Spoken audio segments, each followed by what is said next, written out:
Aktris Prilly Latuconsina mengaku pernah ingin mengakhiri hidupnya. Itu terjadi saat dia berusia 18 tahun. Hal ini disampaikan Prilly saat ditemui di kawasan Kemang, Jakarta Selatan beberapa waktu lalu. Prilly menjelaskan keinginan konyolnya ini terjadi saat dia mulai membangun karirnya di dunia entertainment. Dia kaget ketika menjalani kehidupan sebagai selebritas dan menjadi perbincangan orang. Namun, perempuan 25 tahun tersebut mengaku beruntung tidak mengalami star syndrome yang dibenci banyak orang. Makin bertambah umur, kini Prilly selalu berhati-hati dan mengevaluasi setiap perkataan dan perbuatan untuk menghindari pemberitaan yang buruk terhadap dirinya. Bener nggak sih? Kenapa? Itu mah dulu waktu kecil, waktu masih umur 18 atau 19 tahun. Waktu awal-awal terjun di dunia entertainment yang benar-benar merasakan hidup sebagai selebriti atau aktor ya, dikejar-kejar wartawan zaman dulu. Itu kan namanya juga masih kecil, kaget kan. Ya untungnya aku kagetnya nggak star syndrome loh. Untungnya aku kagetnya ya stres sendiri tapi nggak merugikan orang lain kan. Coba kalau aku star syndrome, aku udah nggak di sini sekarang, mungkin ya udah dibenci banyak orang. Ya itu adalah bentuk kaget aku melihat situasi pada saat itu gitu. Aku diberitain macam-macam setiap hari, dikejar wartawan padahal nggak ngapa-ngapain kan, kaget juga nih kenapa ya aku ya. Sampai sekarang tuh aku kadang suka masih kaget, misalnya aku trending di Twitter tuh aku kaget loh, kayak aku kenapa trending, apakah aku berbuat sesuatu hal gitu, aku kenapa viral, aku ngomong apa ya. Itu tuh pasti dirasakan sampai sekarang gitu, kecemasan itu. Cuma kalau sekarang karena udah dewasa jadi biasa aja melewatinya. Kalau dulu ya kaget gitu lah, sedih gitu. Terus apa yang lo lakuin kalau ketika itu kan takut nih? Ketemu wartawan lah, banyak orang yang menanyakan lo, rame dibicarain juga. Apa yang lo lakukan? Yang pasti mengevaluasi diri aku time to time sih. Aku udah tahu nih apa yang aku ucapkan biasanya suka viral gitu ya, FYP di TikTok atau trending gitu di Twitter. Ya berarti aku harus lebih berhati-hati lagi dalam berucap, dalam bersikap. Ya itu sih yang membuat aku jadinya menjadi pribadi yang lebih baik gitu. Jadi justru pemberitaan-pemberitaan itu bisa membuat jadi bahan evaluasi aku as a person gitu.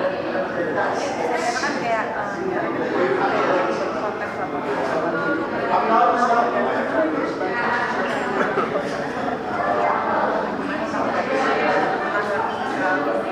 karena kan banyak komen-komen yang wah ternyata Menurut aku semua orang itu menghadapi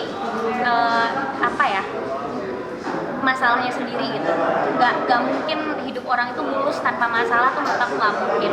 Kalau misalnya di sosial media hidup aku kelihatan mulus-mulus aja, ya karena memang aku memilih memperlihatkan yang mulus-mulus aja di sosial media. Ngapain aku ngepost kalau aku lagi sakit hati, atau ngapain aku ngepost pas aku lagi susah, kan gak mungkin gitu ya. Kita kan sebagai public figure juga harus wajib memfilter apa yang kita posting di sosial media, karena sosial media kita itu banyak yang follow. Gak mungkin aku mau menunjukkan hal-hal yang gak harus aku tunjukkan. Makanya mungkin di saat aku berucap atau aku bercerita di balik kamera tuh, apa sih yang aku rasain, orang tuh jadi kaget, oh ternyata Prilly ngerasain itu juga. Trust me, aku cuma manusia biasa, pasti aku punya masalah dalam hidup aku, dan pasti pernah melewati asam garam pahitnya kehidupan tuh, pasti pernah, gak cuma senang-senang. Prilly dulu pernah bunuh diri. Bener nggak sih? Kenapa? Itu mah dulu waktu kecil, waktu masih umur 18 atau 19 tahun. Waktu awal-awal terjun di dunia entertainment yang benar-benar merasakan hidup sebagai selebriti atau aktor ya, dikejar-kejar wartawan zaman dulu. Itu kan namanya juga masih kecil, kaget kan. Ya untungnya aku kagetnya nggak star syndrome loh. Untungnya aku kagetnya ya stres sendiri tapi nggak merugikan orang lain kan. Coba kalau aku star syndrome, aku udah nggak di sini sekarang, mungkin ya udah dibenci banyak orang. Ya itu adalah bentuk kaget aku melihat situasi pada saat itu gitu. Aku diberitain macam-macam setiap hari, dikejar wartawan padahal nggak ngapa-ngapain kan, kaget juga nih kenapa ya aku ya. Sampai sekarang tuh aku kadang suka masih kaget, misalnya aku trending di Twitter tuh aku kaget loh, kayak aku kenapa trending, apakah aku berbuat sesuatu hal gitu, aku kenapa viral, aku ngomong apa ya. Itu tuh pasti dirasakan sampai sekarang gitu, kecemasan itu. Cuma kalau sekarang karena udah dewasa jadi biasa aja melewatinya. Kalau dulu ya kaget gitu lah, sedih gitu. Terus apa yang lo lakuin kalau ketika itu kan takut nih? ketemu wartawan lah, banyak orang yang menanyakan lu, rame dibicarain juga. Apa yang lu lakukan? Yang pasti mengevaluasi diri aku time to time sih.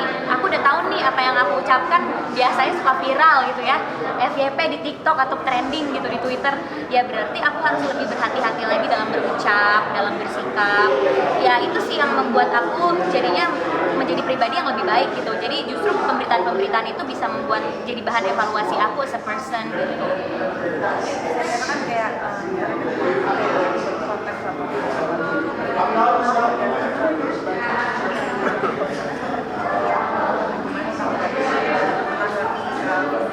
karena kan banyak momen-momen yang wah ternyata Menurut aku semua orang itu menghadapi apa ya, masalahnya sendiri gitu. Gak mungkin hidup orang itu mulus tanpa masalah tuh, menurut aku gak mungkin. Kalau misalnya di sosial media hidup aku kelihatan mulus-mulus aja, ya karena memang aku memilih memperlihatkan yang mulus-mulus aja di sosial media. Ngapain aku ngepost kalau aku lagi sakit hati, atau ngapain aku ngepost pas aku lagi susah, kan gak mungkin gitu ya. Kita kan sebagai public figure juga harus wajib memfilter apa yang kita posting di sosial media, karena sosial media kita itu banyak yang follow. Gak mungkin aku mau menunjukkan hal-hal yang gak harus aku tunjukkan. Makanya mungkin di saat aku berucap atau aku bercerita di balik kamera tuh apa sih yang aku rasain, orang tuh jadi kaget, oh ternyata Prilly ngerasain itu juga. Trust me, aku cuma manusia biasa, pasti aku punya masalah dalam hidup aku, dan pasti pernah melewati asam garam pahitnya kehidupan tuh, pasti pernah, nggak cuma sama sekali. Prilly dulu pernah